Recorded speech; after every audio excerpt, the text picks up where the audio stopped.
Le dernier quart d'heure de Smart Bourse chaque soir, c'est le quart d'heure thématique. Le thème ce soir, c'est celui de la biodiversité. C'est la nouvelle frontière, ou ce sont les nouvelles frontières pour la finance durable et responsable.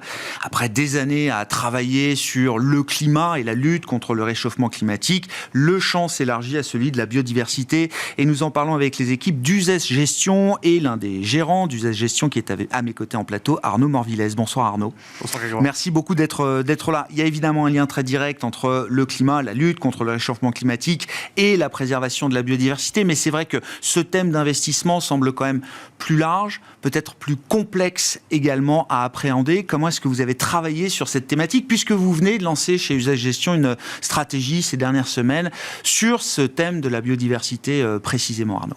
Merci Grégoire de me recevoir. Alors oui, nous avons lancé le 20 mars 2024 un nouveau fonds Uzès Biodiversité. C'est un fonds Action Monde de toute taille de capitalisation boursière qui investit dans des entreprises qui sont dans des secteurs qui œuvrent à la préservation de la biodiversité. Concrètement, moi ce qui m'intéresse, c'est cette idée de biodiversité. C'est-à-dire le climat, j'allais dire, pour un investisseur, ça s'est vite résumé à la tonne de CO2, le carbone. La biodiversité, j'ai l'impression que c'est quelque chose de beaucoup plus mou, de beaucoup plus flou, de moins évident à mesurer, à objectiver. Et donc, ma question étant, comment vous avez appréhendé ce thème pour construire ce portefeuille et cette stratégie? Alors, vous avez raison, il n'y a pas beaucoup d'indicateurs clés sur la biodiversité. Nous, on a fait le choix de partir de la définition de la biodiversité. Qu'est-ce que la biodiversité ? Alors, c'est le tissu humain de la planète, les milieux de vie, les écosystèmes, et la diversité génétique. Et de là, on en a déduit 7 secteurs clés, 7 piliers d'investissement du fonds qui représentent vraiment la biodiversité dans son ensemble.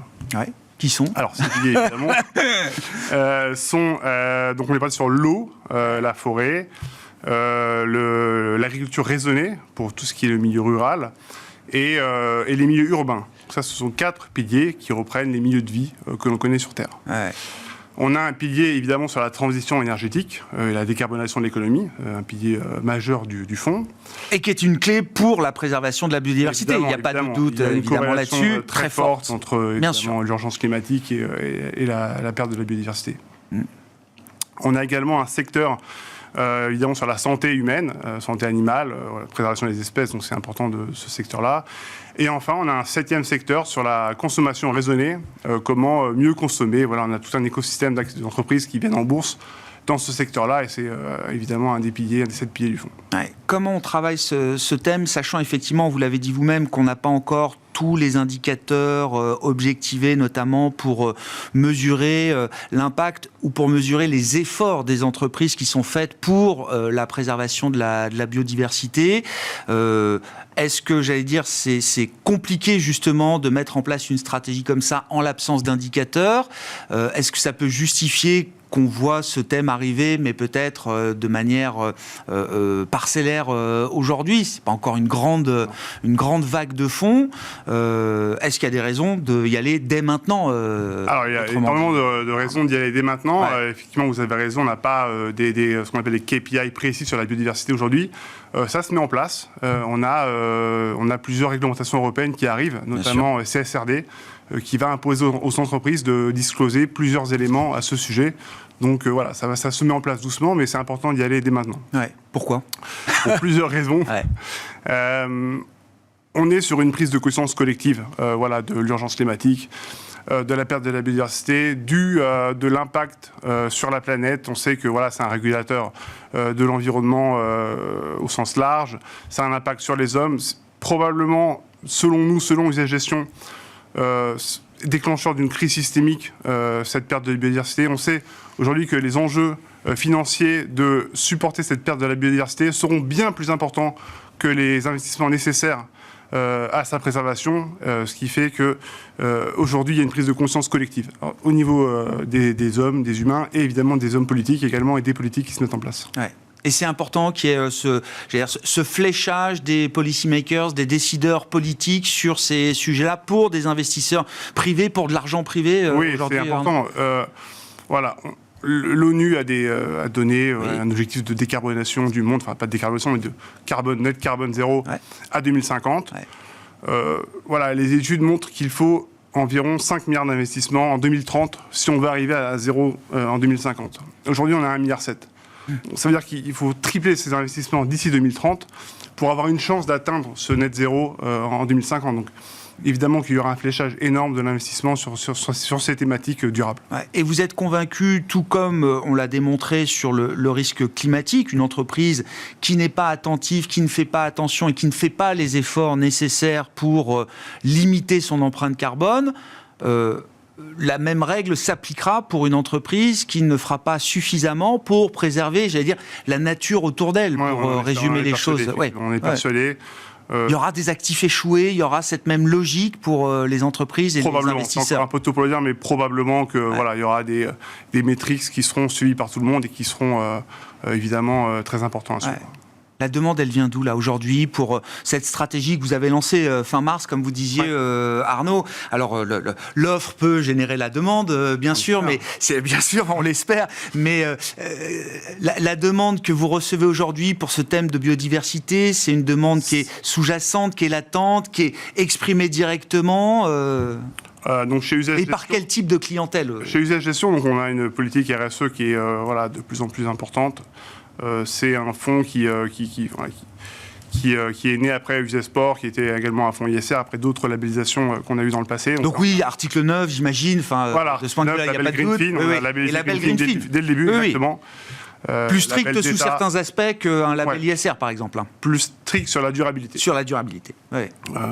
C'est important. Nous, on prend évidemment les critères de gouvernance en plus également, mais on a les critères ESG stricts et le label Greenfin garantit un pourcentage d'actifs éligibles au fond, et notamment sur la décarbonation et les actifs, les métiers durables. Sur la demande, là, elle vient d'où La demande, elle vient d'où Alors, Usage Gestion est la filiale de la financière Luzès, donc financière Luzès gère 1,5 milliard d'euros d'encours, accompagne des familles depuis 40 ans, des entrepreneurs, et donc nous, on a une demande forte de la gestion privée pour ce genre d'actifs. Des actifs qui ont du sens, qui font du sens, c'est quelque chose qui est de plus en plus demandé par notre clientèle privée. Et donc, nous, on est ravis de leur apporter cette solution aujourd'hui, Usage Biodiversité. Concrètement, là, vous avez décrit les 7 grandes verticales du fonds.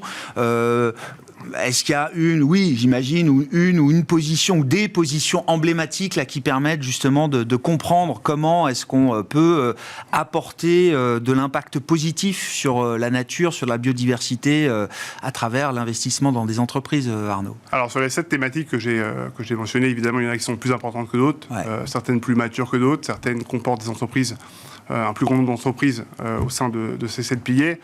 Aujourd'hui, le fonds s'articule principalement autour de 3 piliers. Évidemment, le pilier énergie, transition énergétique est un pilier important.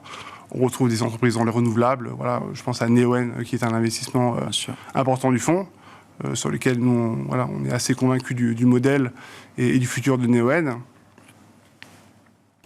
On a également une partie sur l'eau qui est très importante. On sait aujourd'hui que la France, je parlais des pouvoirs politiques qui mettent un peu de l'huile dans le moteur. On sait, les députés ont voté le 4 avril sur les PFAS, les polluants éternels, les polyfluoroalkylés, sur l'interdiction en France. Les États-Unis ont mis mi-avril ces PFAS sur la liste des produits CERCLA, donc c'est des produits sur lesquels les entreprises aujourd'hui peuvent être attaquées et payer des dommages de montants importants. Donc voilà, on a... La qualité de l'eau, c'est quelque chose de central de ce point de vue-là. Exactement, et donc des acteurs, évidemment, interviennent dans ce segment-là de dépollution. On pense à des Veolia en Europe, un Tetra Tech aux États-Unis également, qui est une entreprise majeure dans ce segment-là. Donc il y a des thèmes, il y a quand même des sujets sur lesquels il y a déjà de la profondeur de marché, il y a déjà des entreprises avec un track record, etc. Il y a des choses plus jeunes, moi c'est aussi ce qui m'intéresse, c'est quoi les nouvelles frontières pour vous dans la biodiversité qui seront encore justement des terrains à approfondir demain, ou peut-être que d'ailleurs l'univers d'investissement n'est pas encore complet de ce point de vue-là. Oui, bien sûr, on attend beaucoup d'IPO, beaucoup d'entreprises qui ont levé des capitaux en bourse dans ces secteurs en devenir. On pense que dans l'hydrogène, il y a encore beaucoup de choses à faire. On a un écosystème français qui est déjà coté en bourse. On a Nucera, qui était un spin-off de ThyssenKrupp, qui s'est venu se coter en bourse l'année dernière. Et il y aura forcément d'autres acteurs qui vont arriver, qui vont émerger dans l'hydrogène une fois que cette technologie sera de plus en plus mature.